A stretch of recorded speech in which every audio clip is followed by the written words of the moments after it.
എൻ്റെ പേര് റൂത്ത് ബേസിൽ. ഞാൻ ഫോർത്ത് സെം മെഡിക്കൽ സ്റ്റുഡൻ്റാണ് ജോർജിയയിൽ, യൂറോപ്യൻ യൂണിവേഴ്സിറ്റിയിൽ. ഞാൻ ബ്രൈറ്റ് എഡ്യൂക്കേഷൻ കൺസൾട്ടൻസി വഴിയാണ് ജോർജിയയിലോട്ട് വന്നത്. എൻ്റെ എല്ലാ അഡ്മിഷൻ പ്രൊസീജിയേഴ്സിനും ഹെൽപ്പ് ചെയ്തതും ജോർജിയയിലോട്ട് വന്നിട്ടുള്ള ബാക്കി ഡോക്യുമെൻറ്റ്സ് ഒക്കെ സെറ്റാക്കാനും, പിന്നെ അത് മാത്രമല്ല ജോർജിയയിലോട്ട് വരുന്നതിനേക്കാളും മുന്നേ എൻ്റെ സെയിം യൂണിവേഴ്സിറ്റിയിൽ സീനിയേഴ്സായിട്ടുള്ള ബ്രൈറ്റ് വഴി വന്ന ബാക്കി സീനിയേഴ്സായിട്ട് കോൺടാക്ട്സ് ഒക്കെ നമുക്ക് അവരായിട്ട് കോൺടാക്ട് ചെയ്യാനൊക്കെ ബ്രൈറ്റ് സഹായിച്ചിരുന്നു. ഇപ്പോൾ ജോർജിയനെ കുറിച്ച് പറയുകയാണെങ്കിൽ ഞാനൊരു 2 years ആയി ജോർജിയയിൽ.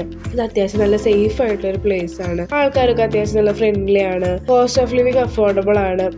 പിന്നെ ഇവിടെ ഇഷ്ടംപോലെ കാണാനൊക്കെ ഇഷ്ടംപോലെ സ്ഥലങ്ങളുണ്ട്. ഇപ്പോൾ എൻ്റെ യൂണിവേഴ്സിറ്റി, ഞാൻ പഠിക്കുന്നത് യൂറോപ്യൻ യൂണിവേഴ്സിറ്റിയിലാണ്. അത്യാവശ്യം അഡ്വാൻസ് ടെക്നോളജീസൊക്കെ യൂസ് ചെയ്യുന്ന ഒരു യൂണിവേഴ്സിറ്റിയാണ് ഞങ്ങളുടെ. നല്ല ഫെസിലിറ്റീസൊക്കെ ഉണ്ട്. Histology lab, biochemistry lab, practical classes. Abroad പഠിക്കാൻ ആഗ്രഹിക്കുന്ന കുട്ടികൾക്ക് ജോർജിയ ഞാൻ സജസ്റ്റ് ചെയ്യും. ജോർജിയ നല്ലൊരു ഓപ്ഷനാണ്. പിന്നെ ബ്രൈറ്റ് എഡ്യൂക്കേഷണൽ കൺസൾട്ടൻസിന് തന്നെ കോൺടാക്ട് ചെയ്യുക. ഇങ്ങനെ എല്ലാ പ്രൊസീജിയേഴ്സും നല്ല സ്മൂത്തായിട്ട് അവർ ചെയ്തുതരും. എൻ്റെ പേഴ്സണൽ എക്സ്പീരിയൻസ് കൊണ്ട് പറയാണ്, ജോർജിയ നല്ലൊരു ഓപ്ഷനാണ്. അതിന് ബ്രൈറ്റിനെ തന്നെ കോൺടാക്ട് ചെയ്യുക.